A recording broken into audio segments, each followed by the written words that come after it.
Good morning, good people. I'd like to welcome you to Healthy and Whole Summit, How to Live Your Best Life Now.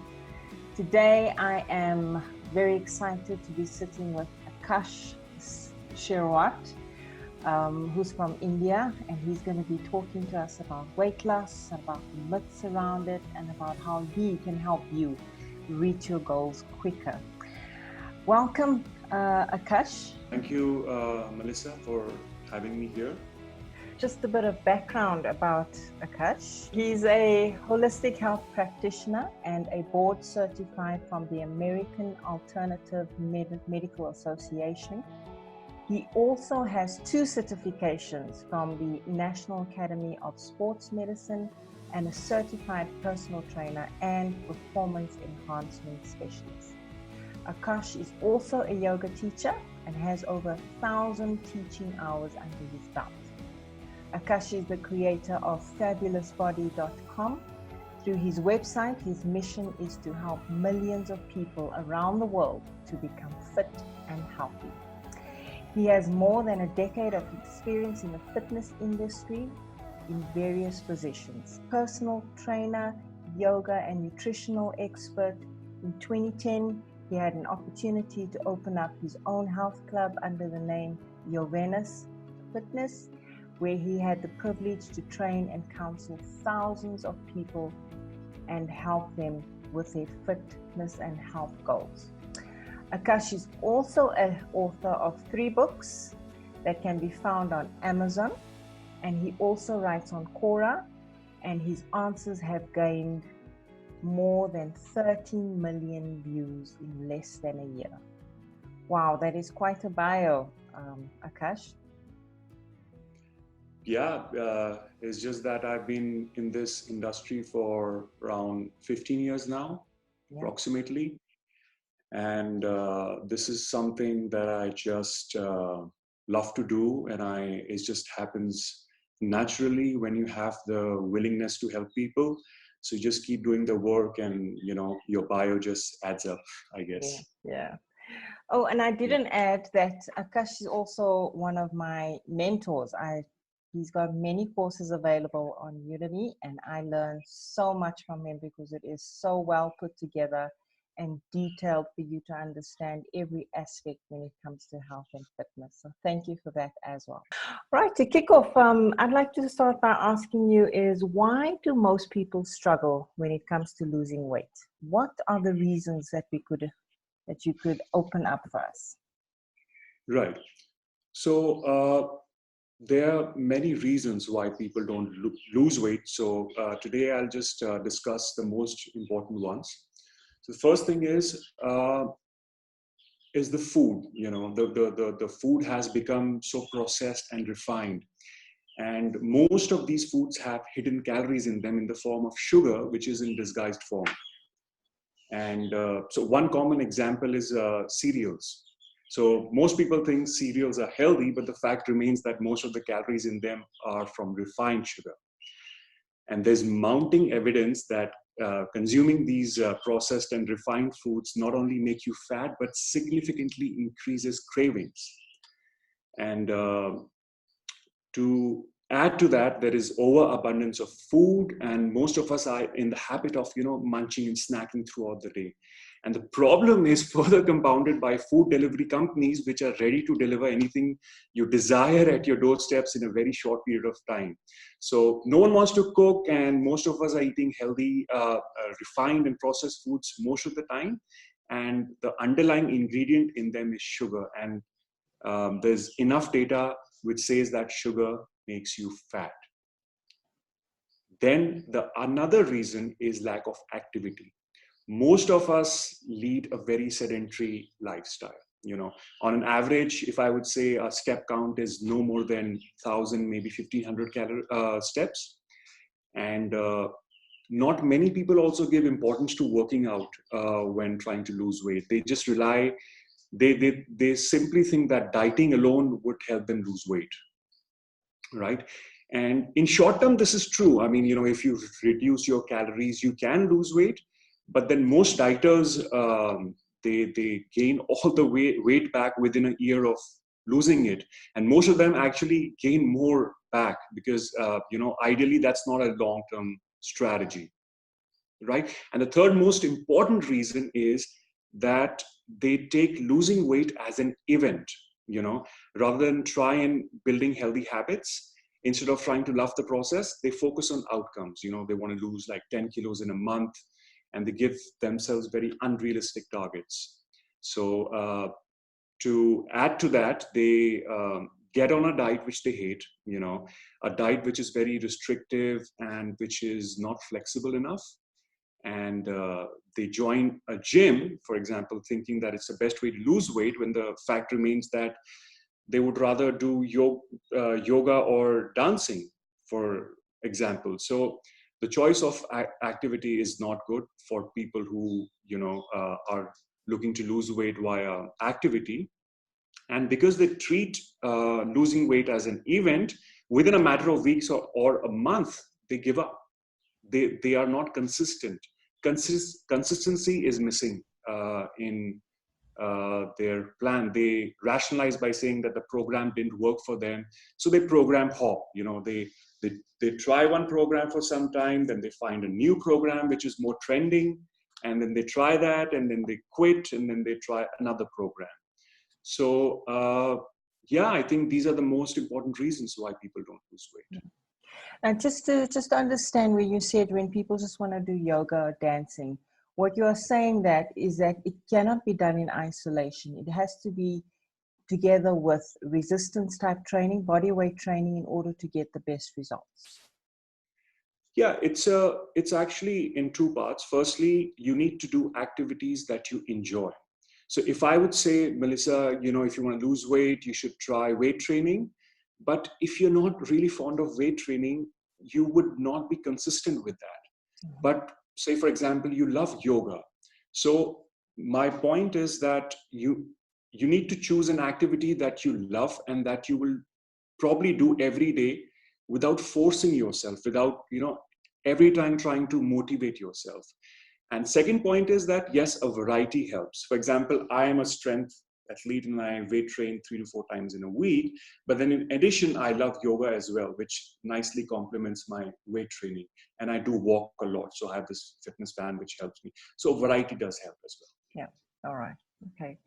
Then I know that there are so many myths of he said and she said, and what are the proper myths that you've heard, and can you just put us straight on what they are and what they are not, please, when it comes to health and fitness?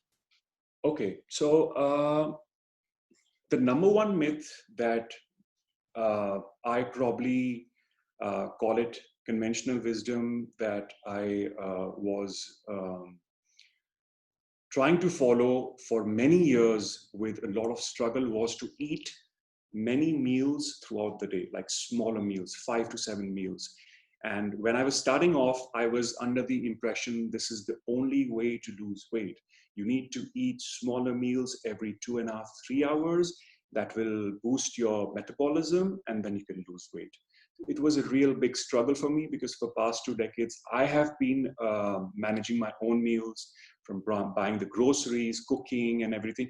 So this way of eating really is so tough, because every time you're thinking about your food, you finish one meal and then the next meal comes up, and it was not really a good strategy. And I wanted a way out.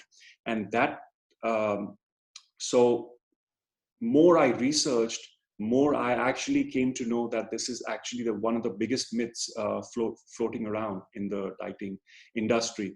So the truth is that the number of meals does not matter, and it does not have any impact on your metabolism. So if you eat 2 meals in a day, or if you eat 5 meals in a day, if you eat 10 meals in a day, your metabolism remains the same. Okay. All righty. Yeah. And in terms of that as well, you just need to ensure that you maintain your proper caloric intake in terms of meeting that. So if you have one meal, that's fine. But as long as you meet your protein, fats, and carb intake, I think then you're on the right path. Absolutely, yes. Yeah. It's the total number of calories in a day that matters. Yeah. All right. What is a realistic goal that that you should lose weight, and how do you avoid bouncing back on that? So, as I mentioned earlier, that people try to lose, they have unrealistic expectations. Okay. They are probably getting married in 2 months down the line and they want to lose 10 kilos, which is around 22 pounds, which is unrealistic. And then what they do is they do chronic cardio, they diet a lot, they restrict the calories. And the repercussions of this is that, yeah, I mean, they lose weight, maybe 7, 8 kilos, whatever. But the thing is, it's not a healthy way to lose weight. And in that ways, you lose muscle mass, you lose a lot of lean mass as well. And eventually what happens is when you are off that diet and you start eating what you have been eating, the weight bounces back. So ideally, what I tell my clients and what I tell everyone, the realistic weight loss is 1 to 3 pounds in a week on an average. This is very realistic, provided that you're building healthy habits to lose that weight. What would that be in kilograms or grams? So you divide, so the pound weight needs to be divided by 2.2 kilograms. Okay. Right. So if I take out a calculator and if I would say 3 pounds would amount to 1.36 kilograms a week. Right. Just a second. Yeah. So 0.45 kilograms to 1.36 kilograms a week is very realistic weight loss. And one other fact that I want to mention is that because the body comprises mostly of water, 70% of the body is water, then there's lean mass. So it's not the weight that I'm talking about, it's actually the fat loss that I'm talking about. Weight loss can be slightly more, you know, Okay. depending on how you lose weight. If a lot of people, they do chronic cardio, they don't do strength training, they lose muscles as well. Yeah. Right. So weight loss comprises of the muscle tissues as well. Okay. Great stuff. There's a big rah-rah about intermittent fasting. Now, I know in your course you have explained there are 4 different type of approaches. But can you just briefly just expand on that for us, please? Intermittent fasting, it's amazing. I've been using this pattern of eating for more than 6 years now. And personally, I follow the Lean Gains method, 16-8, which is propagated by Martin Birkin. So basically, I have a feeding window where I eat from 11 a.m. to 7 p.m. Right now, it's 11:30 a.m. And so I've further delayed my breakfast to 12 p.m. now. And I got up way early. So between 11 a.m. and 7 p.m. is what I eat, my meals. It can be 2 meals, 3 meals, depending on my workouts and other things. Mm-hmm. And then after 7 o'clock, when I have my dinner, I fast until the next day at 11 o'clock. So it's basically 8 hours of feeding and 16 hours of fasting. And I've been doing that for more than 6 years now. It's working really, really, really well for me. As I mentioned earlier, that the problem today is not just most calories have become processed and refined, but the fact is that we are eating all the time. You know, we are habitual of eating, Melissa. I think when we are happy, we eat. When we are sad, we eat. When we are stressed out, we eat. When we celebrate, we eat. Like it was my dad's birthday yesterday, and you know I had like 500 calories of the cake. Today it's just crazy. And in India there are around I think around 40-50 festivals, and every festival there is some kind of sugary snack that we gift each other. So imagine all Indians, we are eating sweets throughout the year. It's just unbelievable how much we're eating. So the fact is, coming back to the main point, we're always in the fed state, and this puts a lot of stress on our digestive system. It reduces our enzyme pools. There's a lot of abnormal hormone fluctuations. It messes with our metabolism. So genetically, we are meant to be in the fed and fasted state equally, right? Okay. So we need to allow our body to heal itself. Our body has a natural healing capacity. But when we give it food, it stresses our system. So intermittent fasting tells you to fast for a small time period so that the body heals itself. And that's the key logic behind that. So it's not a diet, it's a way of eating. Okay. Right? Do you want me to further continue about Eat, this? stop, eat, yeah. Eat, stop, eat. Eat, stop, eat. Yeah. So there are many different. I created the course many years back. I'll just take out the notes where there are 4 methods, I think. One is the Martin Berkins method, which I highly recommend for beginners. And then there is Brad Pillion's Eat, Stop, Eat. And then there is Ori Hoffelmaker. It's a warrior diet where you're eating 1 meal a day. Basically, you're just eating dinner, which is not easy for any beginner to start off with. And there is Dr. Michael Mosley's 5-2 diet. So basically, you're eating normally for 5 days, Monday to Friday, for example, and then you are limiting your calories on weekends, on Saturday and Sundays, if you're eating no more than 500 calories. Oh. So then that's method. All right. Yeah. Thank you very much. Then lastly, could you share with us an overall framework of a diet plan and a training plan that can help burn fat in the most effective way? Okay, right. So this is going to be long, so I would recommend people listening to this maybe take out some notes, make some notes, as I've made some really good points, I do believe. So the first thing that one needs to do is minimize the sugar levels. I don't believe in diets at all because they're very restrictive. I rather give people guidelines, healthy guidelines that can help anyone to achieve whatever health and fitness goals they have kept for themselves. So the first thing is to minimize the sugar levels. One needs to cut down on white breads, white rice, pastries, pastas, pizzas, burgers, sweets, donuts, whatever. All these things are refined and processed, and they're the main culprit. There's enough evidence which says that these processed carbs causes a lot of problems, especially weight gain.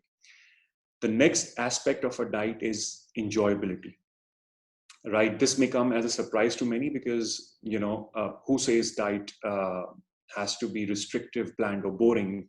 That's what most people think when they think about diet, And so what I mean by this is that sugar is a powerful enemy. There's junk and processed food around us everywhere.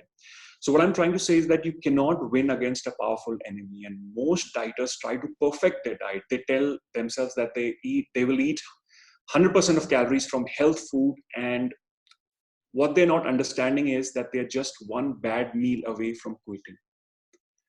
So it's okay. What I'm trying to say is okay to include a certain percentage of calories from their favorite cheat foods, be it 10%, 20%, 30%. They should include some calories from their favorite foods and they can still lose weight. If they follow the next point, which is that they need to eat less than their TDEE, which is their total daily energy expenditure. That is their maintenance calories. And this is like a basic law of losing weight. If you don't eat less than your TDEE, you will not lose weight, no matter how healthy you eat. The next point is they need to safeguard themselves against cravings and hunger. And I personally feel the best solution is to eat at least 25% of calories from proteins and at least 30% calories from healthy fats, because these macronutrients, when eaten, they give a feeling of fullness, and they stabilize the blood sugar, which significantly reduces cravings. So the macro ratio, I think it needs to be balanced between complex carbohydrates. I'm not saying completely avoid carbohydrates. There is a place for carbohydrates. So complex carbohydrates, then there is good high quality protein, and then healthy fats. One should not completely remove one macronutrient from their diet. That's what I feel. And lastly, it's very important to eat enough fiber. Most people don't even get 10 to 12 grams in a day, which is severely deficient. And fiber is very important for gut health, and it helps to curb cravings as well. So this was all about the diet, and let me just quickly share my training tips, because alone, as I said, dieting alone is not enough. If working out has the biggest impact on one's metabolism, and you need to have a high metabolism when you're trying to lose weight. So the first thing one should do is they should need to buy a fitness band. It's very important to start moving around, include a lot of movements in their daily activities. You know, they can go for a morning walk, they can walk their dog if they have one, they can take stairs instead of lifts, they can walk to the grocery store, they can play with the kids, do whatever it takes. And one should aim at least 5,000 steps in a day. That's the minimum one should focus on. They should gradually build it up to 7,000 and ideally to 10,000 steps a day. This is, I feel, the fundamental requirement. If anyone is not able to motivate to go to the gym or other things, no problem. Walking is free. It can be done right now. It can be done without any equipments. And I think it's the ideal way to start for anyone wanting to lose weight. The next thing is, I'm a bit biased towards strength training. So I would say 2 to 3 times in a week, one should strengthen their muscles with weights. There are immense benefits, you know, high bone density, increased muscle mass, and you can look toned and really good if you have decent amount of lean muscles in your body. And then it's very important to choose an activity that you love. As I mentioned previously, it's very important to do something that you love, because in that ways you can be consistent with it. So these are my overall guidelines and tips for anyone wanting to lose weight. Awesome. So listeners, if you're not sure, TDE is your total daily energy expenditure. In order to work that out, you can just go to tdee.com, put in your details, your age, your weight, your height, and it will work it out for you. It will give you your maintenance calories. It will give you if you want to bulk up, those calories, and if you want to cut, it will also give you those calories. When we're talking about macronutrients, we're talking about fats, proteins, and carbs, which should usually be a evenly spread ratio. It's usually 30-30-40 in order to not have as many cravings as you would if you didn't eat as much as you need to there. And then fiber, we need to get at least 25 grams a day. That's for a female. For a male, it is 40 grams that you need to aim to achieve in order to make sure that you maintain a healthy gut. So thank you so much for that, Akash, for those wonderful tips. I know that you have a free gift for us. Can you tell the listeners what that is all about? So on my platform, myfabulousbody.com, I have around 4 to 5 free courses which will help you to get started. Basically, if you want to know what kind of workouts one needs to follow, what kind of diet that I just discussed, so there are around few free programs that they can enroll themselves into. There is no credit card details required, nothing. They just need to register themselves and get started with those free courses. That's great. I looked at those courses. It talks about 21 fatal skinny fat and other health mistakes. There's another course called Fabulous Body Starter Course. And then there's Fitness for Beginners. And there's the Fab D Diet, which is all for free. Wonderful courses where you can learn a lot more than what was said today. Absolutely. All right, thank you so much once again. We appreciate your knowledge and your expertise, and I know the listeners have definitely benefited from this. Thank you for having me today. All right. Thank you, listeners. Until next time, have a great day.